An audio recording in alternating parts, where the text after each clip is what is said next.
Nação flamenguista, um verdadeiro massacre do Flamengo aí pra cima do Vitória, né? 8-0, e olha que o placar ainda poderia ter sido mais elástico, né? O Flamengo não tomou conhecimento, né? Atropelou. Pedro jogando muita bola, né? Arrascaeta jogando muita bola. Samuel Linde jogando muita bola. Eu acho que o ataque do Flamengo hoje foi perfeito, né? 8-0, foi um verdadeiro massacre. E era isso que eu vinha dizendo, pessoal. A expectativa do torcedor é a melhor possível, né? A expectativa do torcedor só cresce, né? Primeiro, que os caras que não vinham jogando, que começaram a entrar, né? Como o Pedro, como Samuel Linde, começou a dar ritmo, começou a se entrosar. Samuel Linde jogando muita bola, partindo para cima, 2 gols, 3 assistências, né? Ele é muito decisivo naquele setor ali esquerdo, né?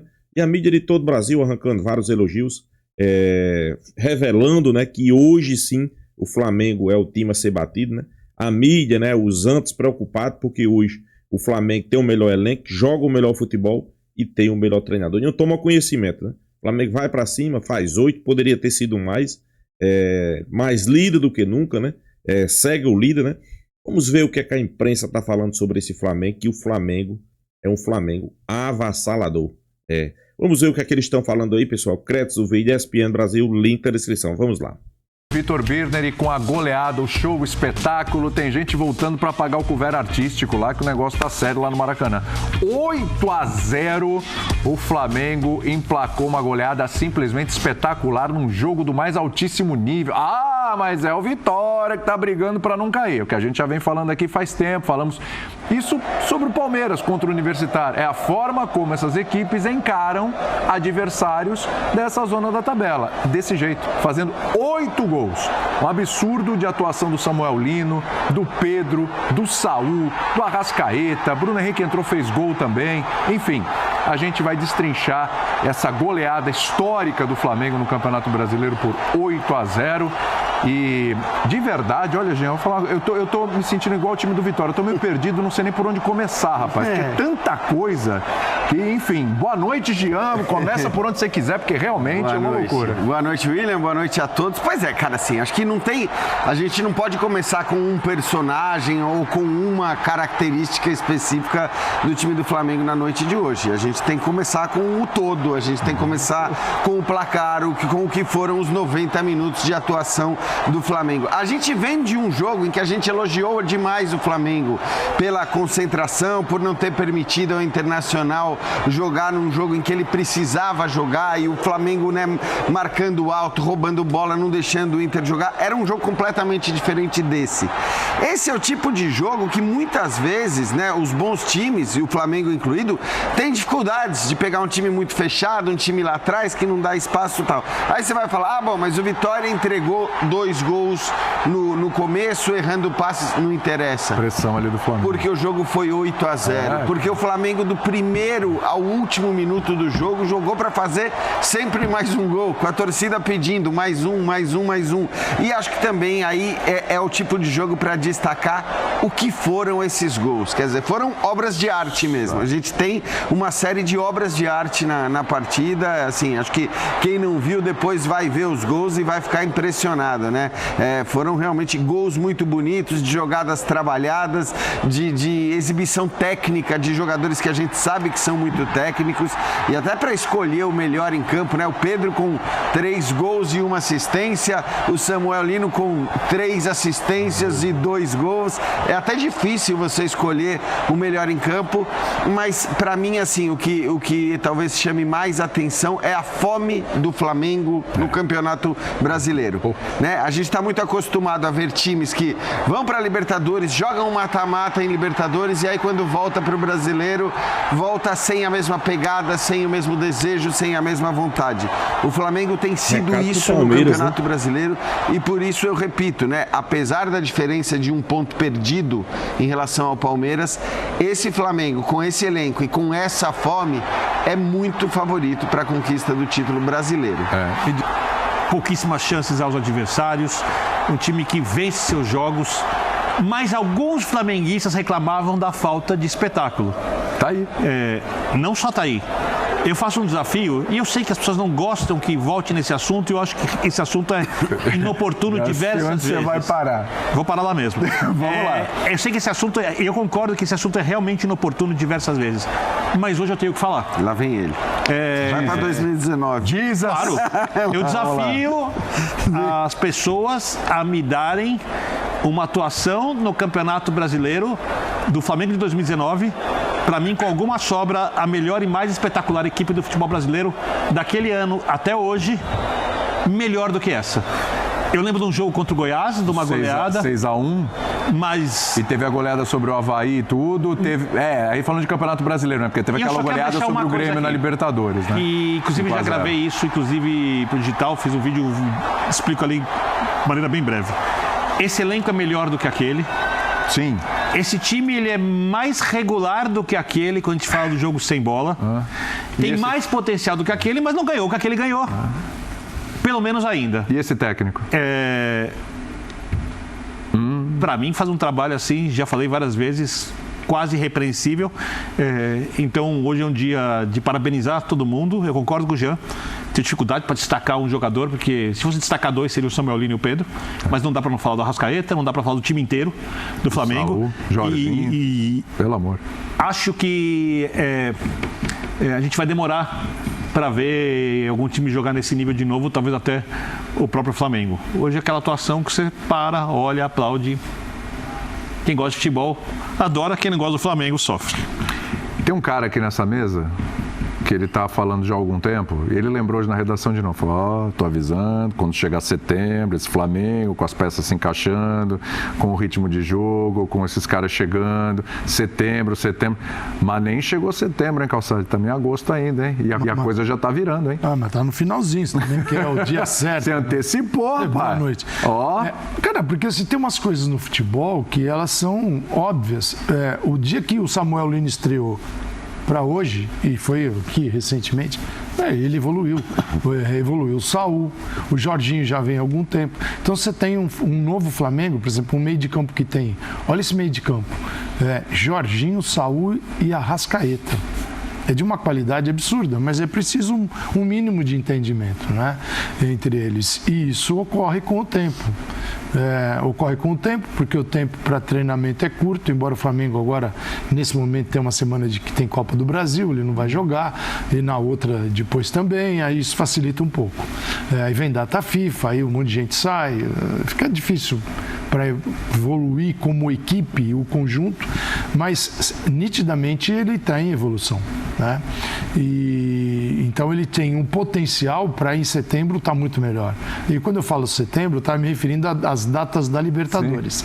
Sim. E outubro, as datas da Libertadores. Você falou, se passar pelo Inter, esse Flamengo vai chegar fortíssimo nas quartas. Era a tarefa, porque se não passasse pelo Inter, ele ia evoluir, mas sem a Libertadores. Exato. E isso poderia impactar ou atrasar um pouquinho a evolução.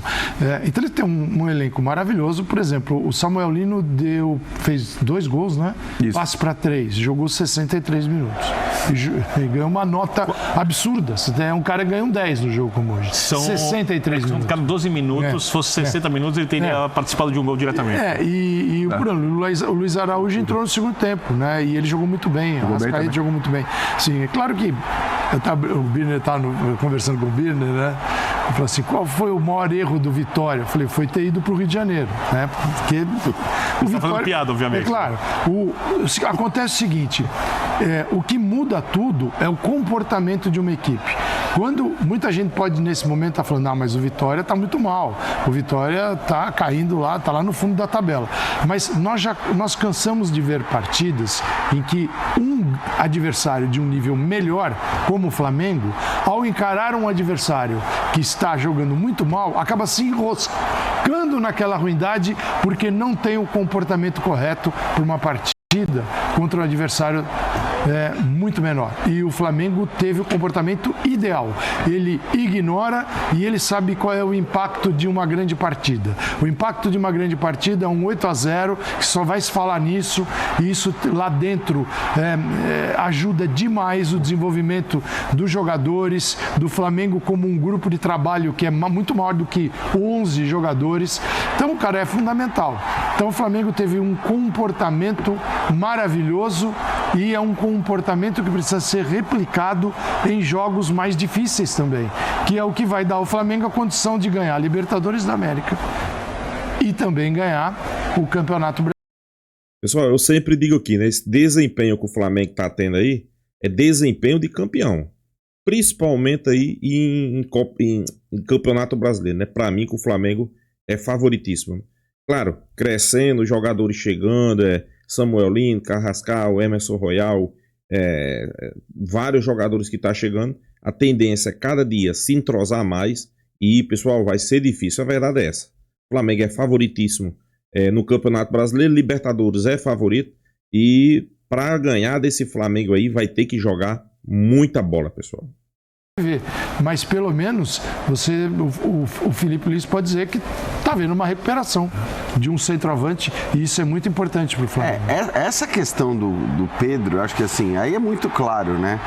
É muito claro que para um jogo como o de hoje, e assim, o Pedro deu um espetáculo, né? Porque foi um espetáculo de refinamento técnico, assim. Não são só as finalizações, mas é a maneira como ele participa das jogadas de ataque, os dribles curtos, os passes que ele dá. O passe de calcanhar, drible de corpo. É tudo, é isso. Agora, claro, é uma característica dele, todo esse refinamento técnico e a capacidade de finalização do mais alto nível. E ele tem algumas qualidades que ele não tem e que outros jogadores têm, que talvez sirvam para jogos mais duros, fora de casa, contra adversários mais complicados. Agora, quando você monta um elenco como o que o Flamengo montou, né, que qualquer um... Tem vários jogadores aí que se você olhar no banco de qualquer outro time do Campeonato Brasileiro, você fala, mas o professor tá louco? Né? Quer dizer, no Flamengo não. É normal que jogadores como o Pedro, como o Bruno Henrique e como tantos outros fiquem no banco e você diga, normal, porque, cara, só dá para entrar 11. E eu acho que vai ser cada vez mais normal que os jogadores sejam colocados em campo de acordo com as suas características e com as características do jogo. Então, a gente falava, né, de muitas vezes, isso não é só no Brasil, não é só com o Flamengo, muitas vezes você pega um time muito fechado, com linhas muito baixas, que marca bem, acho que nem foi o caso do Vitória hoje, mas sabe, que marca bem, você precisa de jogadores com essa qualidade do Pedro, né? Qualidade na bola aérea, qualidade na finalização, qualidade de refinamento técnico para criar em passes rápidos ou dribles curtos, como ele fez hoje. Então é normal e acho que não tem drama e não tem que ter drama, né? Se um ficar no banco, se o outro fica no banco, porque você olha o elenco do Flamengo e você vai ver pelo menos 18 jogadores do mais alto nível. Agora, sobre o Pedro, aliás, o Gabriel Gama avisa, o Flamengo tinha feito 8-0 contra o Fortaleza no Maracanã, o time de 1981. O time mais histórico do Flamengo até hoje. 1981. Então dentro da era dos pontos corridos, é a maior goleada 8-0. 2003 para cá. 2003 para cá, ou se você quiser fazer um recorde com 20, enfim. Mas essa do Flamengo é a maior goleada. Eu estou me lembrando da bronca do Felipe Luiz no Pedro. E das reações. Quando você vê o histórico do Flamengo nos últimos anos, que, repito, sempre teve o melhor elenco, às vezes com bastante sobra, e você vê as eliminações contra a Olímpia e Peñarol principalmente, você entende ainda mais aquela bronca no Pedro. Porque, infelizmente, tem gente que, para dar valor ao seu trabalho, precisa sentir a sua posição ameaçada. Isso faz parte do ser humano.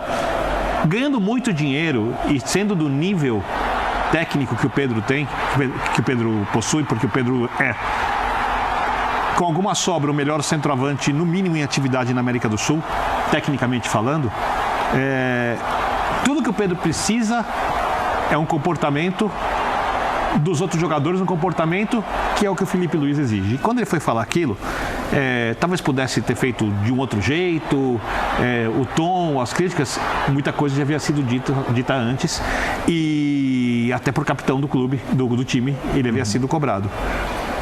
Eu tenho a impressão que aquilo fez muito bem para o Pedro. Porque hoje, é óbvio que o Felipe podia colocar o Pedro, porque o Vitória não ia pressionar o Flamengo muito. E compensava, sob o ponto de vista do que é melhor para a equipe, você ter o Pedro e o Arrascaeta jogando juntos, porque o maior desafio era, como disse o Calçade, abrir a defesa do Vitória, fazer um gol rapidamente. Em 7 minutos, o Flamengo tinha chutado 5 vezes, vencia por 2 gols e tinha escanteios a favor. Em 7 minutos de jogo. Sim. Porque o Pedro fez essa pressão. Sim. Porque na ideia de jogo do Felipe Luiz, a primeira... Pois é, nação, a mídia discutindo a atuação de gala do Flamengo aí, né? O Flamengo jogando muito bem mesmo. Passou por cima do Vitória, não tomou conhecimento. Foi 8-0, mas vamos ser bem realistas, pessoal. Poderia ter sido mais, né? Poderia ter sido ali no mínimo 10. Vou ser bem realista, né? Alguns destaques nesse jogo, mas eu acho que o coletivo foi muito bem, né? O coletivo do Flamengo foi fantástico, né? O Flamengo não tomou conhecimento do Vitória. Em nenhum momento sofreu perigo. Jogou bem, tanto na parte coletiva como na parte individual, né? Alguns jogadores que não vinham jogando bem individualmente jogaram bem. Luiz Araújo entrou no segundo tempo, jogou bem. Gonzalo Plata jogou bem.